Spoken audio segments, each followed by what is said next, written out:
లింగంనేని రమేష్ గారిని జనసేన పార్టీ రాజ్యసభ అభ్యర్థిగా ప్రకటించగానే చాలామంది జనసేన కార్యకర్తలు, జనసేన కోసం కష్టపడిన వ్యక్తులు అసంతృప్తికి లోనవుతూనే ఉన్నారు. నిజానికి వీళ్ళందరూ అసంతృప్తికి లోనవుతారు ముందే గ్రహించినటువంటి పవన్ కళ్యాణ్ గారు ఆ మధ్య కాపులు నా కోసం ఏం చేశారా? 2019 ఓడించలేదా? అసలు నేను ఒక కులం కోసం పార్టీ పెట్టానా? ఎందుకు నన్ను ఇలా చేస్తున్నారు? మీకు కావాలి, మీరు ఒక నాయకుడు నన్ను క్వశ్చన్ చేయొద్దు, మీరు ఒక సీఎం అభ్యర్థి మీరే ఎంచుకో, మీరే చేసుకోండి 5 అని చెప్పి కాపుల్ని తక్కువ చేసే ప్రయత్నం చేశాడు.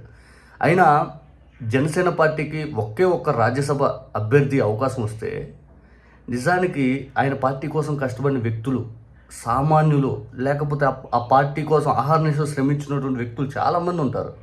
వాళ్ళని ఎందుకు సెలెక్ట్ చేసుకోవాలి పవన్ కళ్యాణ్ గారు? ఇక లింగంనేని రమేష్ అనే వ్యక్తికి కూడా టీడీపీ సభ్యుడు అనే పేరు ఉంది.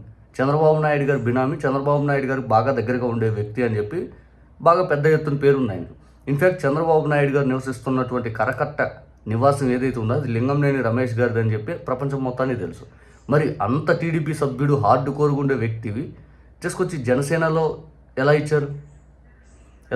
అంటే ఇక్కడ జనసేన టీడీపీ కోసం పార్టీ పుట్టింది. అది అసలు టీడీపీని గెలిపించడం కోసం పార్టీ పుట్టింది. అందులో లింగంనేని రమేష్ గారు 2 పార్టీల మధ్య సయోధ్య కుదిర్చే వ్యక్తి బ్యాక్ ఎండ్ నుంచి. ఇది ప్రపంచానికి మొత్తం తెలిసిన సత్యం. ఇప్పుడు నిజం మాట్లాడితే నాగబాబు గారు నేను ఒక స్టేట్మెంట్ ఇచ్చాడు. అది ఇంకా ఆశ్చర్యం కలిగించే స్టేట్మెంట్. నాయకుని ఫాలో అవ్వాలి, నాయకుని క్వశ్చన్ చేయకూడదు అన్నాడు.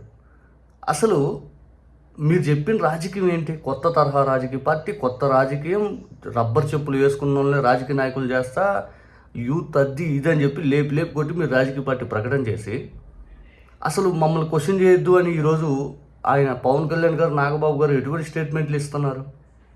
అసలు నిజానికి క్వశ్చన్ చేయకూడదు అనేది నాయకుడు మాటే ఫైనల్ అనే మాట ఎప్పుడు వస్తుంది?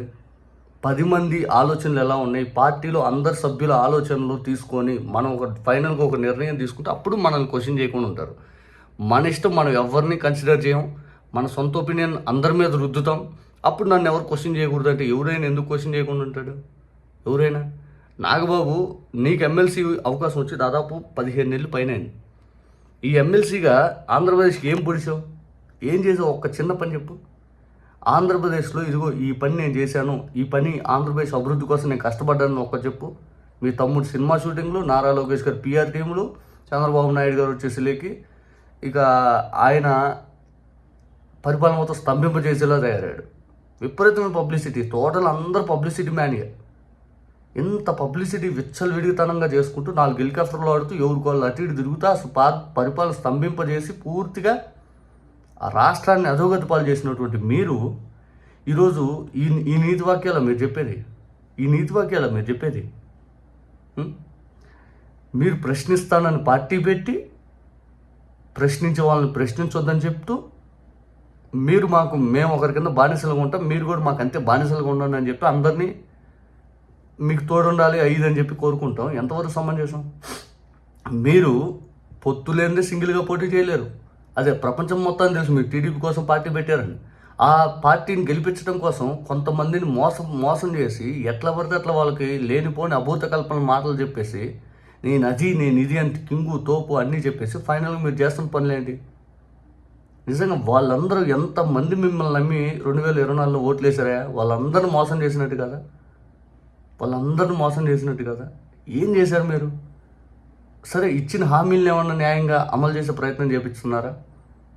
మేనిఫెస్టో ప్రకటనేమో అసలు అద్భుతాలు చూపించారు, రియాలిటీకి వస్తేనేమో భయాందోళన కలిగించేలా చేస్తున్నారు. వీళ్ళు అమలు చేయర్రా బాబు అనేటట్టు అంత బిహేవ్ చేస్తున్నారు. రెడ్ బుక్ పేరిట విచ్చలవిడిగా కేసులు, రాష్ట్రంలో పరిపాలన అనేది స్తంభింపజేశారు నిజం చెప్పాలంటే.